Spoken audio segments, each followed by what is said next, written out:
शक्तिपीठ महामार्ग रद्द करावा या मागणीसाठी या ठिकाणी विश्रामबाग चौकातून थोड्याच वेळात विराट असा मोर्चा निघणार आहे।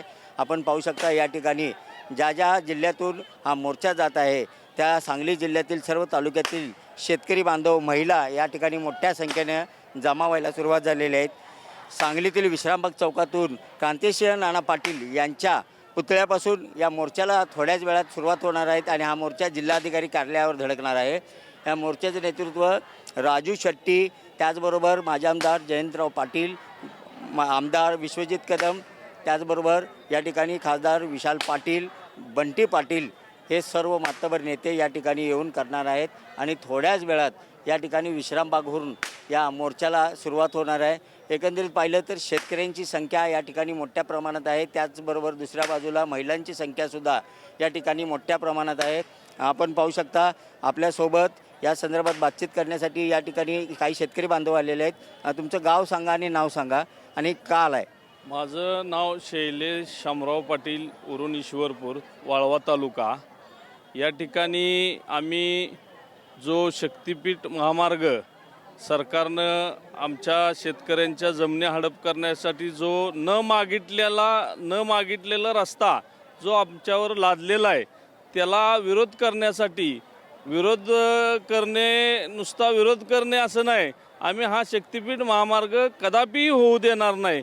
ज्या आमच्या सुपीक शेतातून जो शेतकरी आपल्या काळी आई टिकवण्यासाठी वाचवण्यासाठी इथं एकवटलेला आहे। आपण पाहताय महिला भगिनी इतक्या मोठ्या संख्येत आहेत, शेतकरी आहेत, प्रचंड विरोध आहे आमच्या शेती जी शक्तिपीठ महामार्गातून जाते आणि गरज नसणारा हा शक्तिपीठ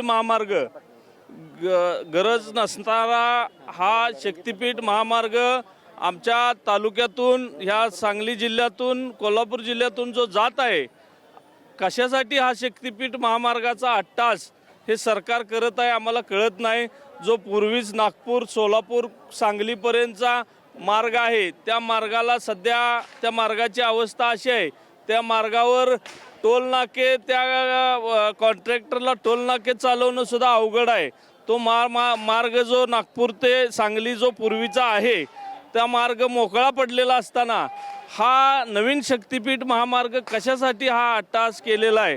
आम्ही या ठिकाणी आज या जिल्ह्यातून आपल्या जिल्ह्याचे नेते जयंत पाटील साहेब असतील, राजू शेट्टी साहेब असतील, विश्वजित कदम असतील, विशाल पाटील साहेब असतील, या सर्वांच्याच नेतृत्वाखाली सर्व शेतकरी बंधू या ठिकाणी शक्तिपीठ महामार्गाला विरोध करण्यासाठी आम्ही एकवटलेलो आहे। किमान जर शक्तिपीठ महामार्ग मोजणी करायला जर आले कोण तर आम्ही ती कदापि करू देणार नाही, हा शक्तिपीठ महामार्ग कधीच होऊ देणार नाही। आमच्या ज्या जमिनी आहेत, सुपीक जमिनी आहेत, शेतकरी त्या जमिनीवर शेतीवर पिकावरती आपल्या अवलंबून आहे। नवीन पिढी आमची शिक्षित करण्यासाठी आमच्या शेतीचा सर्वांना आधार आहे।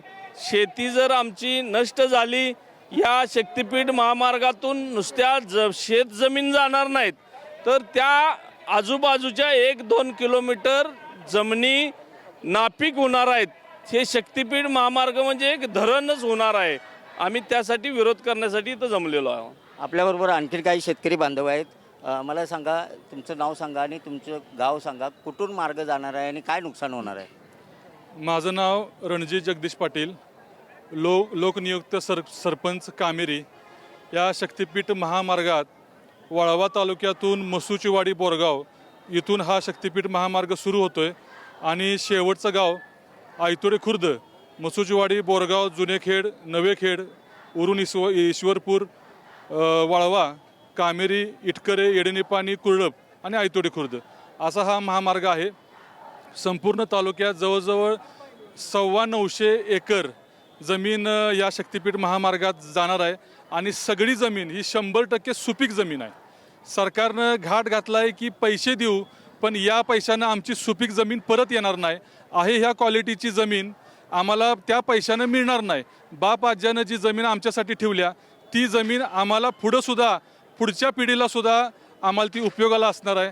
त्यामुळं कोणाचा तरी उद्योगपतीचा हट्ट पुरवायसाठी हे असा शक्तिपीठ महामार्गाचा हट्ट या सरकारनं धरू नये. आणि सगळ्यात महत्त्वाचं फक्त जमीन जात नाही, छोटे मोठे उद्योग जातात, यामध्ये घरं उद्ध्वस्त होतात, काही लोक भूमिहीन होतात, काही लोक बेघर होतात. असे अनेक समस्या आहेत. परवा दिवशी मला समजलं की एक शक्तिपीठात एक मंदिर आहे, लक्ष्मी मंदिर, ते सुद्धा त्या शक्तिपीठ महामार्गात ते लक्ष्मी मंदिर उद्ध्वस्त होणार आहे. मग शक्तिपीठ महामार्गाचा अर्थ काय? तर शक्तिपीठ म्हणजे जेवढे मंदिर आहेत त्या मंदिरांना जोडणारा तो शक्तिपीठ.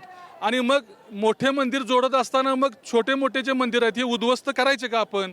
शेवटी देव एकच आहे, लहान काय आणि मोठा काय. त्यामुळं हे पाशवी बहुमत असणारं जे सरकार आहे त्यांनी आमची कळकळ ऐकून घ्यावी. दिवसेंदिवस हे आंदोलन तीव्र होत चाललंय आणि आम्ही थांबणार नाही.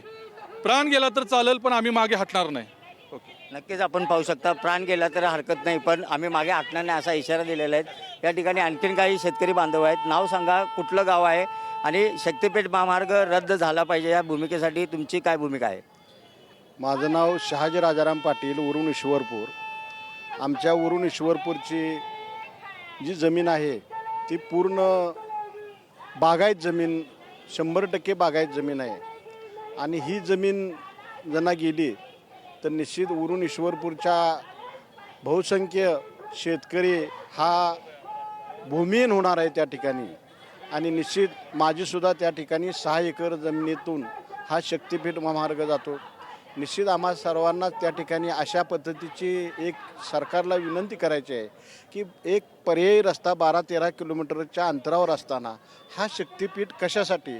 आणि शासनानं आजही तागायत ह्या ठिकाणी कुठलंही एखादी भूसंपादन करत असताना त्या ठिकाणी एक चर्चा असते, व्यासपीठ असतं.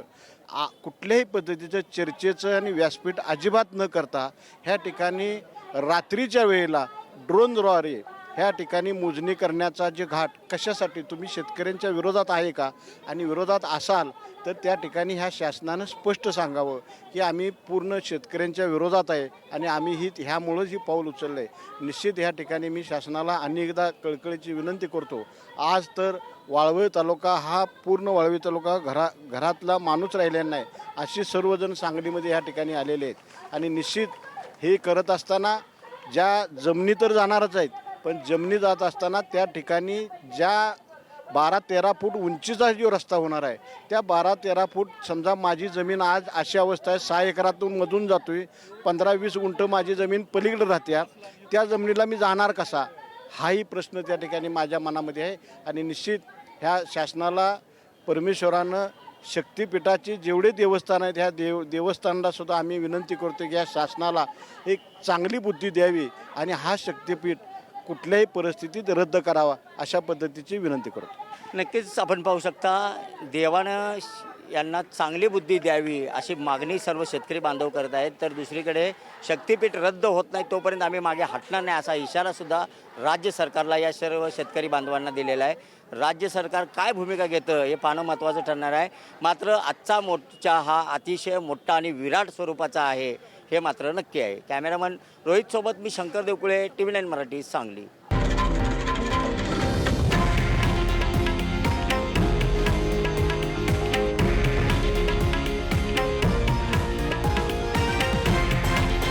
हे आहे देशातील नंबर 1 न्यूज नेटवर्क आणि आपण पाहत आहात TV9 मराठी, एकमेव.